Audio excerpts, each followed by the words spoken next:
The air in the spacious Upper East Side apartment had grown thick with an unspoken grief, a suffocating presence that clung to the velvet drapes and the polished mahogany furniture. It had been over 6 months since the passing of my beloved niece, Sarah, my husband's brother's daughter, and the devastating loss had utterly consumed her husband, Ethan. A cold, invisible wall of sorrow had separated Ethan from the tangible world, turning his life into a monochrome existence. The vibrant flame of his joie de vivre, the spark that once made him the life of any gathering, was seemingly extinguished, swallowed whole by the relentless, gray fog of the New York mornings. 6 months. For him, it felt like 6 years. For us, his family, watching from the periphery of his isolation, the time was measured not in days, but in the deepening shadows beneath his eyes. Every morning in his home, nestled on a quiet tree-lined street near Central Park, was a hollow, agonizing repeat of the same sterile routine. Wake, stare blankly at the cityscape, and sink back into the heavy silence. I am Aunt Helen, the younger sister of Ethan's father, which gave me an emotional, almost parental stake in his well-being, but I was also the closest relative to my cherished niece, Sarah. Ethan, the charismatic man that I had known, was now mere ghost, a broken silhouette navigating an empty landscape. I had tried everything. I sent encouraging texts, carefully curated with motivational quotes and gentle reminders of hope. I called, attempting to steer the conversation towards Aislinn, their toddler daughter, in the hope that focusing on her would pull him back from the abyss. But his attempts at conversation were brief. His responses wooden. He remained perpetually submerged in a grief so profound it felt almost tangible. I often pictured him, and would sometimes find him during my visits, sitting in the dim, unused corners of his apartment, lost in a daze as if searching for Sarah's footsteps, the echo of her laughter, or any trace of her essence that he knew could never return. The tears he perpetually held back, the ones that never quite fell, seemed to leach the oxygen from the air around him, making it hard for any of us to breathe normally in his presence. Ethan's professional life, once the bedrock of his identity, was similarly disintegrating. His work as a rising star architect, the career he had passionately pursued and that had earned him the admiring envy of his peers, had become an unbearable burden. He started missing deadlines, skipping important client meetings, and eventually stopped going into his Manhattan office altogether. His personal appearance reflected his inner chaos. His dark hair was perpetually unkempt, his clothes were often rumpled and haphazardly chosen, and his eyes, always the windows to his sharp, inquisitive mind, now held only a deep, unsettling vacancy. And then there was little Aislinn. Though a loving nanny, Maria, was there to manage the logistics of childcare, Aislinn was clearly suffering from the lack of emotional presence from her father. His small, plaintive cries for a hug or a moment of shared joy were often met by Ethan's bewildered, vacant stare, as if he had utterly forgotten the basic mechanics of fatherhood. He was physically present, yet emotionally absent, a fact that tore at my heart. This situation could not be allowed to continue. The emotional decay was accelerating, and the apartment, once a home, had become a mausoleum of memory. That night, my own husband, Uncle Ben, who was temporarily stationed overseas in London for a critical long-term business project, called me. Our transatlantic calls had become a rare and precious lifeline, yet this one felt different. He listened patiently as I poured out my mounting anxieties about Ethan and Aislinn. Then he offered a solution, one so radical and decisive it caught me entirely off guard. "Bring them upstate, Helen, to the cabin," Ben suggested, his voice calm and authoritative, cutting through my emotional turmoil. I immediately agreed. The family's old rustic cabin, the Pinery as we called it, stood nestled deep within the dense pine forests of the Adirondack foothills. It was a place of profound solitude, almost perpetually shrouded in a cool mist and the sharp, clean scent of pine and damp earth. It was, I realized, the perfect secluded sanctuary. Ben's stated reason was simple and practical. Aislinn, the first grandchild in our direct family line, deserved better care away from the city's grinding pace and the crushing weight of memories that held Ethan captive. But in the deepest recess of my heart, I knew the motive was far more complex than just the logistics. We all needed healing. The isolation of the pinery was perhaps the universe's brutal way of forcing us to confront our pain and find a new way to live. As they settled into the silent, wooden-walled cabin on the mountainside, things started to shift slowly, almost imperceptibly, like the movement of glaciers. The overwhelming volume of Ethan's grief began to mute, replaced by the constant, quiet hum of the wilderness. He started to glance at Aislinn with dawning awareness, his eyes losing their perpetual glaze. He was learning the painful, drawn-out process of acceptance, of releasing Sarah's hand. He picked up a book, the first one in months. Sometimes he'd even offer a fleeting, genuine smile at one of Aislinn's sudden bursts of toddler laughter. Most notably, he started to comb his hair again, his clothes marginally less rumpled, small, almost pathetic signs of a man trying to claw his way back to the surface. But as Ethan tentatively began his slow ascent from the depths of despair, an entirely new chapter began to unfold in my life, a drama I had never anticipated, a narrative arc dictated by the pervasive silence and the deep, shared emptiness of our hearts. Unknowingly, yet inevitably, Ethan and I were drawn into a warmth that had no business existing, a dangerous, comforting warmth that blossomed from the soil of our mutual fragility and profound emotional needs. I was instantly aware of the transgression. It was a profound lapse, an unforgivable error within the sanctity of our family. I was a wife, bound by solemn vows to my Ben. Ethan was my husband's nephew. The lines of propriety and kinship should have been as clear and distinct as glass. Yet here they were, utterly blurred, erased by the persistent mist of the remote mountains and the sheer overwhelming hunger of two lonely souls. That terrifying unawareness was often muffled by a feeling that was undeniably wrong, but internally deeply gratifying. It was a feeling that filled the long-standing void in my own cold marriage. I chose to project an image of stalwart, capable Aunt Helen to the outside world, managing a family crisis, but internally, I allowed this nascent feeling to root and flourish. If we didn't save ourselves from our respective solitudes, who on earth would? The old cabin, the pinery, which usually felt stoic and empty, seemed to breathe a little easier with Ethan and Aislinn's presence. With its old timber walls, exposed stone fireplace, and the pervasive scent of moss and ancient wood, the cabin was a quiet place, usually only animated by the soft, constant whisper of the wind through the tall pines.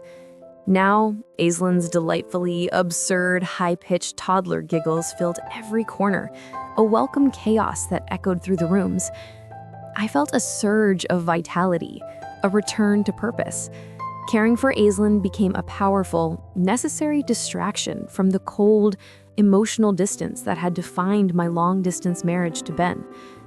Within those isolated walls, which should have offered moral and emotional shelter, I found myself wrestling with a deep, consuming loneliness that had been nibbling at the edges of my spirit for too long.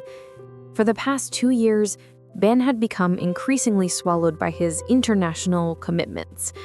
Our calls were clipped and professional, more logistical check-ins than conversations. The physical intimacy, the shared laughter, and the casual, confirming touch had long since evaporated from our bond. To the world, I was Mrs. Helen Palmer, the devoted wife of a successful businessman. But in Ben's eyes, I felt I was little more than a reliable caretaker of his stateside home, a loyal fixture in the background of his grand global career. At 42, I was still a woman yearning for connection, for a simple, reassuring touch that confirmed I was still seen, still desired, still whole. Despite the surface appearance of improvement, I knew Ethan was far from healed. He still had his bad nights, the ones where I would catch him in the act of staring at a faded photograph of Sarah, his eyes glossy and pooled with unshed tears. One particular night, the clock in the living room chimed 10. Aislinn was deeply asleep in the small adjacent room I was using. I noticed that Ethan hadn't emerged from his bedroom since late afternoon. A familiar knot of worry tightened in my stomach. I made my way down the short, timber-lined hallway to the guest room where he was staying. After a soft, perfunctory knock, I slowly pushed the door open. The room was immediately filled with the clean, masculine scent of his aftershave, mingled with the potent, earthy fragrance of pine wafting in from the slightly ajar window, blurring with the mountain mist. My heart ached at the sight of him. He was sitting motionless on the edge of the bed, his back to me, staring out at the window, which was opaque with condensation. He looked utterly fragile, his shoulders seeming narrower, more burdened than I remembered. "You need to eat something, sweetie. Come on, please. Don't just sit here staring into space. You'll only make yourself sick," I whispered gently, stepping closer. I reached out and rested my hand lightly on his shoulder, trying to offer a small, neutral measure of comfort. The simple, physical contact felt like a sudden, unexpected discharge of a long-suppressed energy within me. Suddenly, he gripped my hand, startling me, and spun around, his eyes locking with mine at an impossibly close range.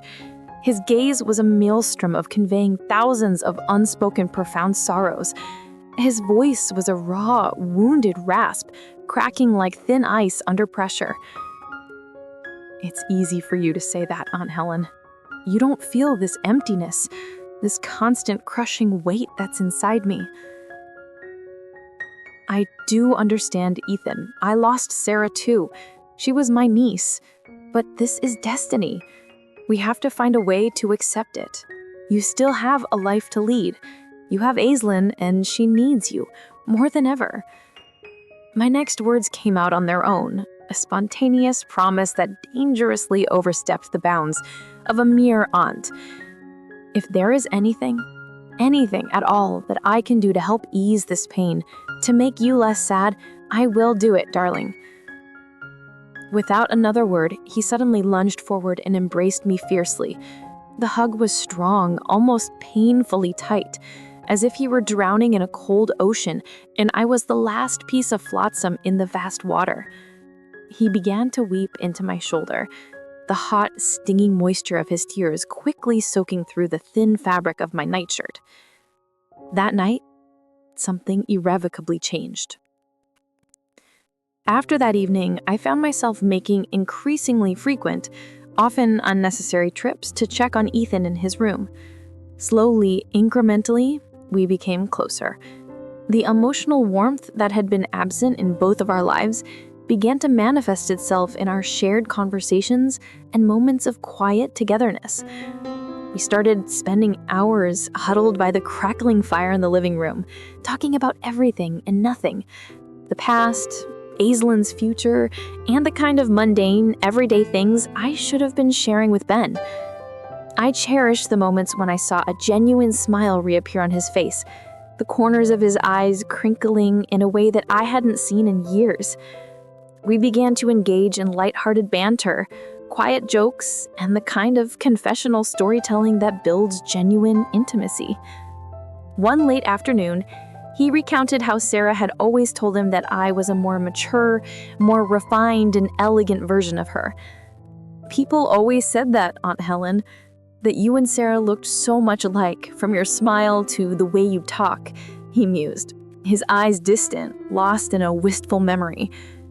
I managed a weak, self-conscious smile, inwardly terrified of being swept away by the atmosphere, terrified that the firm boundaries we were supposed to be upholding were dissolving into the thin mountain air. It felt as if we were engaged in a form of dangerous mutual therapy, attempting to heal our corresponding wounds, but at a profoundly different cost for each of us.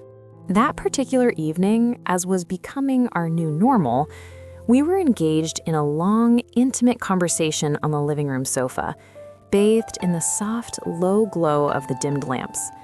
The mountain air was biting, but the cabin's living space was cozy and warm, thanks to the steady, comforting blaze in the fireplace. The grandfather clock in the hall chimed 11.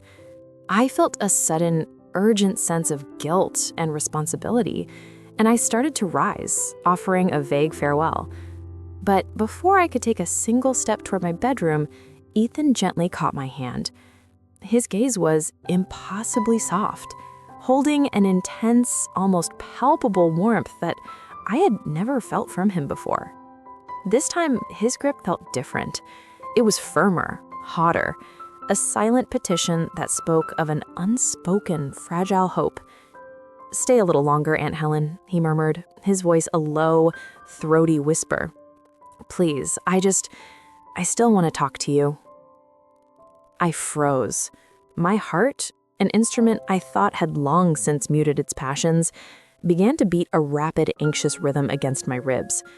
At 42, I felt a deep, unfamiliar side of myself stirring, craving this sudden focused attention and this unexpected tenderness. Ben was thousands of miles away, and our marriage was a sterile monument to distance. The emptiness in my heart felt like a yawning chasm, threatening to consume everything. "It's getting very late, Ethan. We both need to rest, don't we?" I attempted to argue, trying to keep the involuntary tremble from my voice. But instead of releasing my hand, he gave it a slow, deliberate pull, guiding me back down onto the plush sofa. The space between us was now drastically reduced. I could clearly inhale the clean scent of his shower soap, mingled with the faint, lingering trace of his cologne on his linen shirt. He confessed that the silence in his house was overcoming since the passing of his wife a few years ago. We sat side by side for a long, silent stretch. Neither of us spoke another word. Only the soft, rhythmic sound of the fire and the distant groan of the wind-swept pines accompanied the deepening stillness. But it was in that profound silence that everything felt its most immediate, its most dangerously real. I could sense his eyes studying me, analyzing me, no longer seeing me as his respected Aunt Helen, but as a woman. And in that moment, I felt myself transformed back into the woman I used to be, a woman capable of being desired. Finally, breaking the extended silence, he gently released my hand. He said, "Let's call it a night, Aunt Helen." Softly, a hint of something unreadable in his tone. The next morning, Ethan had to make a quick trip back to the city for a critical, long overdue client meeting. As he said his goodbyes, he took my hand again. The touch was firm, yet incredibly gentle. "I have to get back to work now, Tante. For Aislinn and for the promise I made last night." I drew a sharp breath, my face flushing instantly hot. My heart hammered wildly, a sudden explosion of shame and nervous excitement seizing me. I knew the intimate, prolonged touch of the previous night, the comforting that had transgressed into something much more, was a profound mistake, a transgression wrapped in the seductive warmth of an embrace. It was a mistake that felt, in the moment, agonizingly right, born from the same aching loneliness that was consuming us both. A few agonizing days later, Ben called from London. His project had been unexpectedly extended, he informed me. At least another 2 weeks, maybe more. The news landed like a lead weight, shattering the fragile defenses I had constructed around my heart. My husband was retreating further into the distance, while Ethan's presence loomed larger, closer. That particular evening, I knew the cabin would be occupied solely by me, Aislinn, and Ethan, who was due to return from the city. Strangely, I felt a confusing mix of dread and anticipation. I prepared a simple dinner, my heart thumping loudly, constantly aware of the dangerous potential the quiet night held. By 10 o'clock, Aslan was sound asleep. Ethan emerged from his room and sat down in the living area. I deliberately lowered the main lights, leaving only the soft, ambient glow of a floor lamp to cut through the mountain darkness. I walked out of Aslan's room, my heart pounding so hard it was physically uncomfortable. He offered a warm, deep smile, a simple gesture that instantly drained the strength from my knees. "Come and sit here with me, Aunt Helen," he invited softly, patting the sofa beside him. The space was almost non-existent. I could feel the residual heat of his body radiating outward. "Tonight, I want to properly thank you. You aren't just my aunt, you have saved me." He reached for my hand, gently taking it, and then, with the surprising surge of intent, placed it flat against his chest. I could feel the rapid, frantic rhythm of his heartbeat, a desperate echo of my own. "Can you feel that, Aunt Helen? My heart has been racing all night. I never thought I could feel this way about you, but now everything is different." I looked down, unable to meet his gaze. Suddenly, he leaned his head against my shoulder. His breath was soft and warm against my neck. I felt my entire body stiffen, then slowly, hesitantly, begin to relax into the strange, undeniable acceptance of his touch. "Can I just stay like this for a little while?" he whispered, his voice a raw plea I could not refuse. "Don't say anything, just for tonight." I closed my eyes, accepting the moment. Here I was, a middle-aged, deeply lonely woman, providing solace to a broken, grieving nephew. After what felt like an eternity, he slowly lifted his head, his eyes meeting mine. His hand moved to my cheek, brushing my skin with an almost reverent tenderness. "Aunt Helen, you look beautiful tonight." "Come to my room, Aunt Helen," he whispered, his tone more a final, irresistible invitation than a question. I gazed at him, caught in an agonizing paralysis of doubt and longing.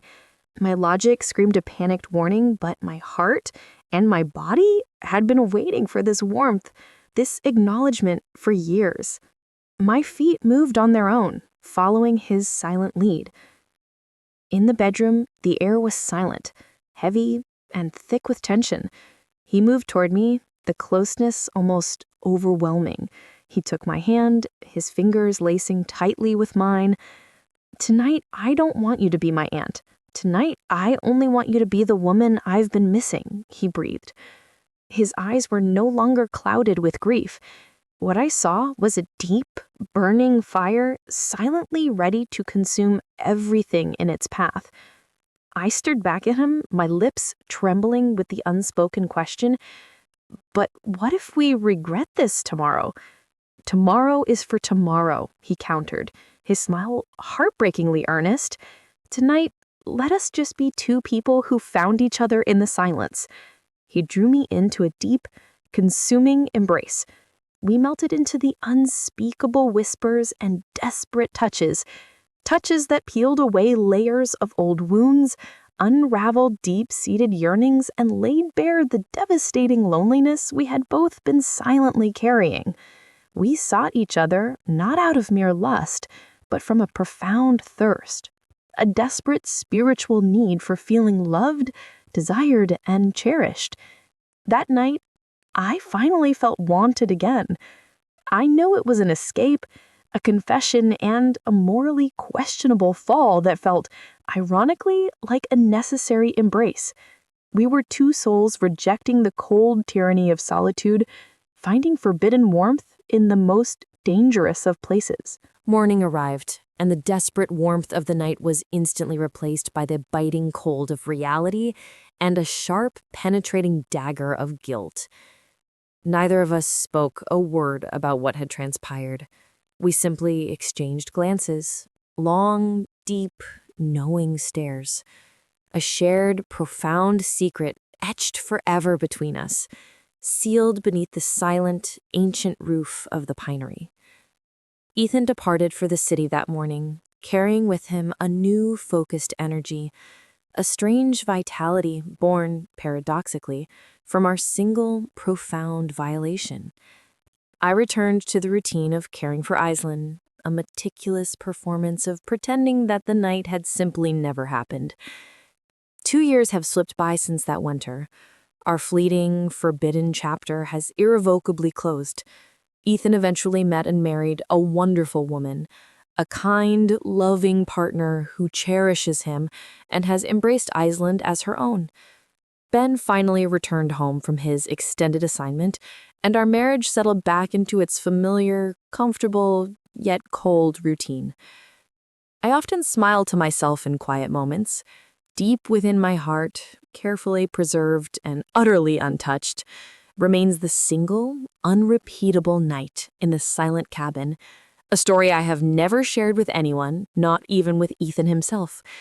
A night that holds no regret, because in its brief, desperate arc, I was reminded that I was still capable of being loved, even if it was silently and within immense self-imposed constraints.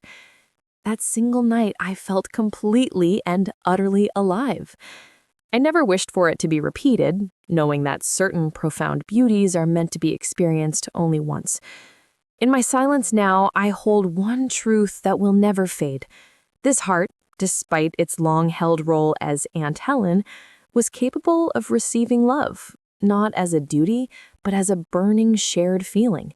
The feeling itself may have gone, but its trace remains in the deepest recesses of my being, a perpetual echo that can never truly dry of yearning.